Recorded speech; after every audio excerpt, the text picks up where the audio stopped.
Hello everyone, welcome back to my channel, youtube.com/Margo Kamaya. So in this episode of my vlog, I'll be talking to you about one of my book recommendations. This particular book, I found it in the Big Bad Wolf book sale in August when they were here in Cebu. So this particular book, it is a non-fiction book. It's a historical book.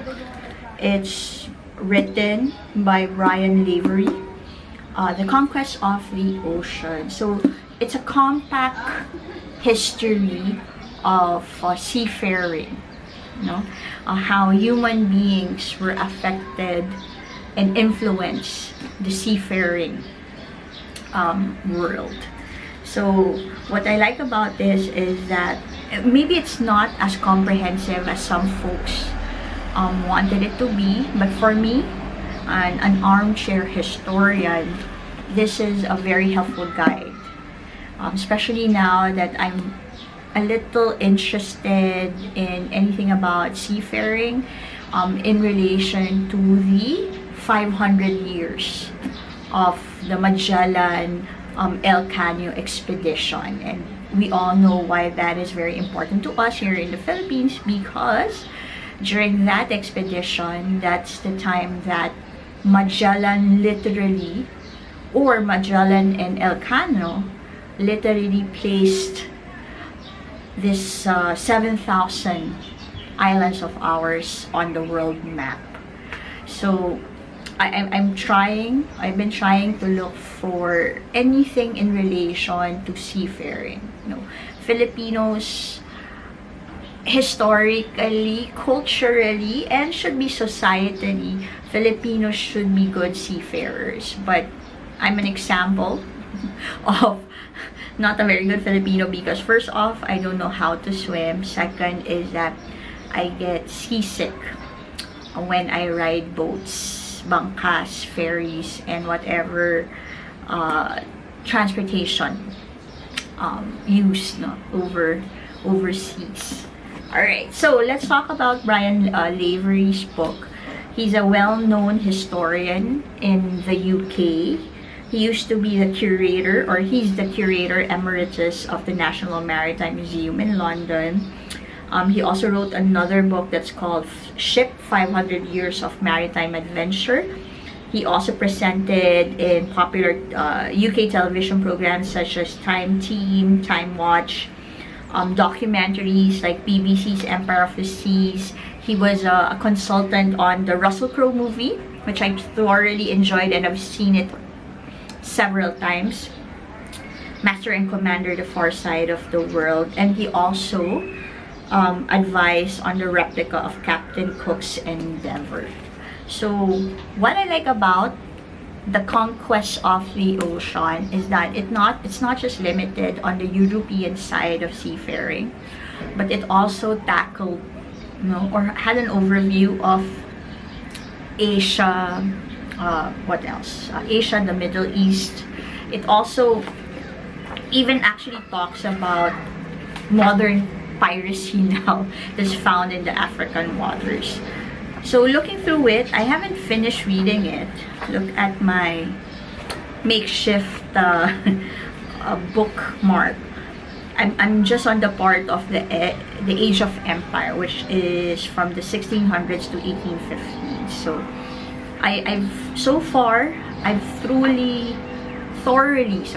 thoroughly enjoyed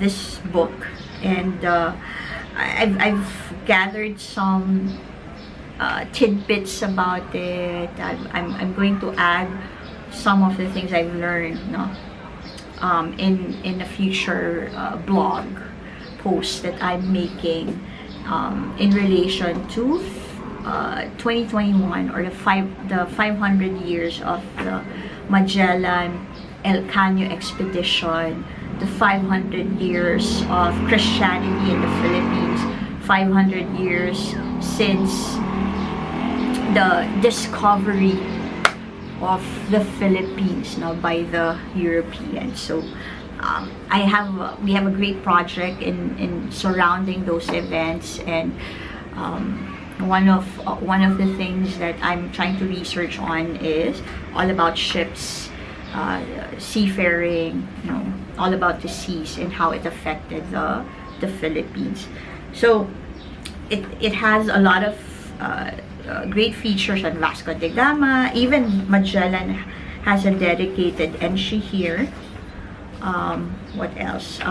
Sir Francis Drake, those English pirates.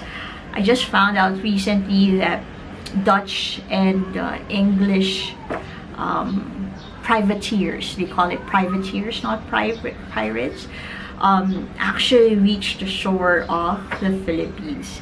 The most famous wreck of them all, the San Diego, the Galleon de San Diego, which was built in Cebu, which was one of the galleons that was built in Cebu, was actually sunk by Dutch privateers during the battle along Fortune Island, which is very coincidentally, I am in Tagaytay, which is part of Cavite. In Cavite, Batangas, they're all neighboring provinces, so just food for thought. So Fortune Island is located off the coast of Batangas, and in the 1990s, the wreck of San Diego was found. It was the biggest find, no, in terms of galleon relics. Well, unfortunately, it wasn't discussed here. I have another book that does discuss the wreck of the San Diego, but watch out for that in a future episode. So, but just in case you come across this in the local bookstores, maybe not in the local bookstores, you can perhaps purchase it in online bookstores like Book Depository, Amazon, and in any other online bookstores. You really check this out. If you love history, you love the seas, you love seafaring, this is a very compact way of learning the history of the seas. So if you like this video, please don't hesitate to subscribe to the channel. Make some comments. I'm open to comments, feedback, and share. So this episode is brought to you by youtube.com/MargoCamaya. I'll see you next time. Bye!